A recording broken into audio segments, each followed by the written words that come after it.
Hello, welcome back to DanceRanch.net. Our next whip is going to be the pick-up whip. No, we're not picking her up and whipping her across the room. Thank goodness. Exactly. It's called a pick-up whip, and it's very common, all right?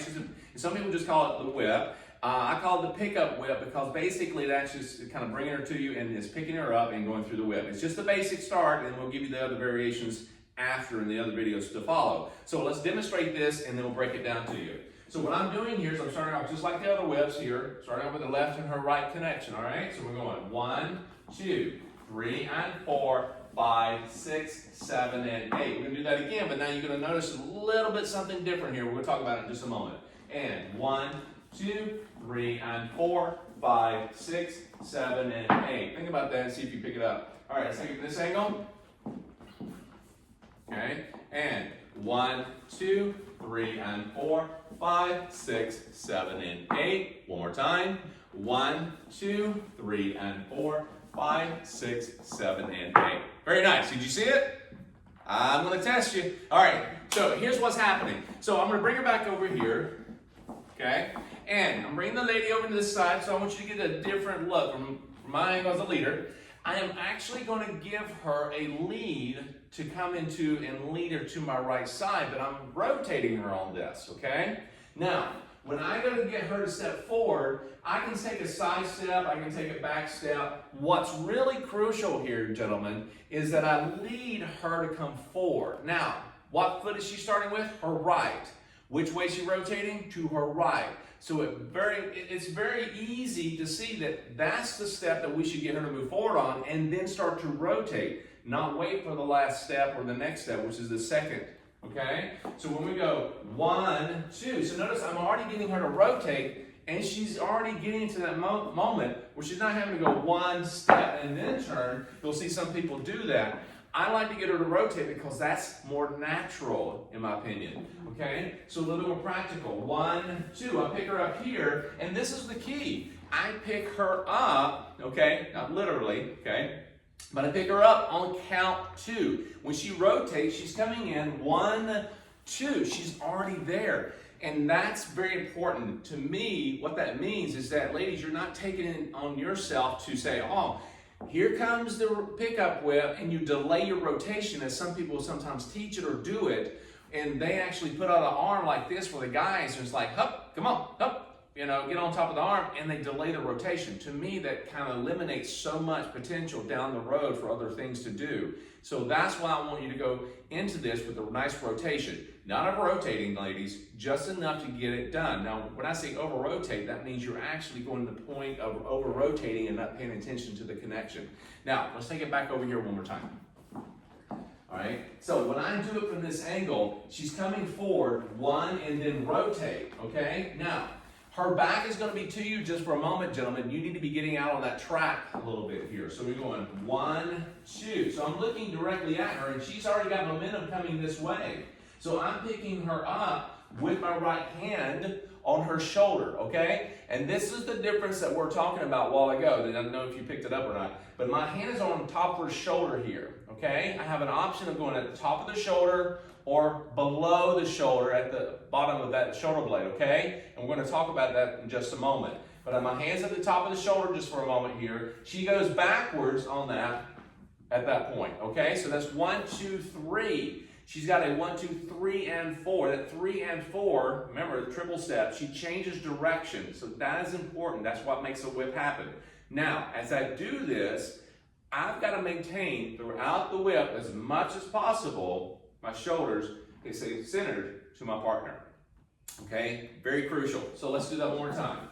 So we're going through here. 1, 2, 3, and 4. Now the next step, I come across out of that rail and I'm going across the track. Now I'm already moving across 3 and 4. You can see that Monica went backwards. She went 3 and she's coming back at me on count 4. My right hand's on her shoulder. Left hand stays down in neutral. I'm going to finish this rotation. Do not stop at this point unless you do it on purpose, okay, for some reason. But you're going to keep that rotation. She's coming forward on her right foot. What does that mean? You're rotating to the right. She's on her right foot. great opportunity to do that. Don't wait for the next step, count 5. Remember, like count 1, she stepped into count 1, she rotates to the right. Well, the same thing coming back this direction, she does the same on count 4. So that's what the whole point is, getting out of the way. 4, 5, release 6, 7, and 8. She's back to where she started from. Cool? Now, just one note, and you can talk about this more, but for the leader, that hand that's on this shoulder, he's not pulling us around. So gentlemen, make sure you're not doing that. You're just it's just barely there. It's a guide. As Absolutely. you move your body, it's just gently going to bring us and tell us where to go. But that's something we see a lot, is the guy thinks he has to pull that shoulder. Right, and that's a very good point on that one. It's not that we're, as men and guys, we're not trying to manipulate this and manhandle her. We're trying to guide her. Again, once more, it's like taking her by the hand and say, come this way. All right, we're not trying to pull her across the floor and say, come here. We want to feel like we are centered toward her. We're telling her and giving her a physical description of what it is and guidance, what it is we're looking to do and wanting her to do. Because this is not so much a verbal thing, turn to the right and come forward, go backwards. We're not trying to tell her all that. So again, once we go through this, I'm taking my hand, just like Monica said, as I move through this, 1, 2, 3, and 4, I'm not trying to pull her. And I also didn't pull her to come forward. Now ladies, it doesn't mean that you want to be stuck in the mud back here and you got to get yanked out, all right? Same thing. We don't want to be yanked, so we have to also be responsive. And when we feel his body, when he moves, we move with him. And it's a funny thing. Yeah. Think about this. If you want something, you got to give something. Yes. Okay? If you don't want to be pulled, don't pull back. So give what you're looking to get, all right? And that will help out a lot. Take in consideration, okay? You're going to reap what you sow, all right? So what you got to think about is when you go to move, you don't want to feel pulling. You don't think you're going to get roses on the other end. You got to be able to say, all right, I've got to pay attention to me and treat him with respect on that end as much as he's got to treat you with respect, and knowing that we're not a pull and push kind of couple. We're trying to make sure that we're actually moving. As much as you may have seen in dancing where you see people just really go at it and pull and push, there is some of that where it gets to a point where it's more natural, it's organic kind of feel. This is not something that you artificially want to kind of pull and push because you think that's the way it is. It doesn't have to be that way. You'll find that most of your movement and power comes from the legs connected to that floor. That's what gets you to move. You see a lot of athletes do this all the time. Their upper body is used for certain reasons, and that is to understand and give and take and communicate. Cool? So as we take it from this angle. And I'll just add, when you're pushing and you're pulling, it takes hurts. a toll. And it might not hurt in the process, but the next day you might be like, oh, wow.